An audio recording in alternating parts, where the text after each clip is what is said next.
PV Anwar MLA കള്ളക്കടത്തിനും ഹവാല പണ ഇടപാടുകൾക്കും കൂട്ടുനിൽക്കുകയാണെന്ന് KT Jaleel MLA. Facebook പോസ്റ്റിലാണ് ജലീലിന്റെ രൂക്ഷ വിമർശനം. കരിപ്പൂർ വിമാനത്താവളം കേന്ദ്രീകരിച്ച് നടക്കുന്ന സ്വർണ്ണക്കടത്തിൽ പിടിക്കപ്പെടുന്നവരിൽ മഹാഭൂരിപക്ഷവും മുസ്ലിം സമുദായക്കാരാണ്. അതിനെ അഭിമുഖീകരിക്കാതെ എന്താണ് മലപ്പുറം പ്രേമികൾ ഉദ്ദേശിക്കുന്നതെന്നും ജലീൽ കുറിപ്പിൽ ചോദിക്കുന്നു. കള്ളക്കടത്തിനും ഹവാലയ്ക്കും വേണ്ടി മലപ്പുറം പ്രേമവും സമുദായ സ്നേഹവും ഒലിപ്പിക്കുന്നവരോട് എന്ന തലക്കെട്ടോടെയാണ് KT ജലീൽ MLA ഫേസ്ബുക്കിൽ പോസ്റ്റ് ഇട്ടത്. കരിപ്പൂർ വിമാനത്താവളം വഴി നടക്കുന്ന സ്വർണ്ണക്കടത്ത് കേസിൽ ഉൾപ്പെടുന്നവരിൽ മഹാഭൂരിപക്ഷവും മുസ്ലിം സമുദായത്തിൽ ഉൾപ്പെട്ടവരാണ്. അത് യാഥാർത്ഥ്യവുമാണ്.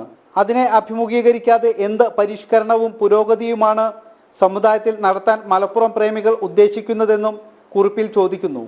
സ്വർണ്ണക്കടത്തിലും ഹവാലയിലും പങ്കാളികളാകുന്ന നല്ലൊരു ശതമാനവും വിശ്വസിക്കുന്നത് ഇതൊന്നും മതവിരുദ്ധമല്ല എന്നാണ്. അത്തരക്കാരെ ബോധവൽക്കരിക്കാൻ ഖാളിമാർ തയ്യാറാകണമെന്നും ഫേസ്ബുക്ക് കുറിപ്പിൽ പറയുന്നു. PV അൻവറിനെ ലക്ഷ്യമിട്ടാണ് ജലീലിന്റെ കുറിപ്പ്. അൻവർ ഹവാല സ്വർണ്ണക്കള്ളക്കടത്ത് സംഘങ്ങൾക്കായി പ്രവർത്തിക്കുകയാണെന്ന് പരോക്ഷമായി പറയുകയാണ് KT ജലീൽ. ജനം, മലപ്പുറം.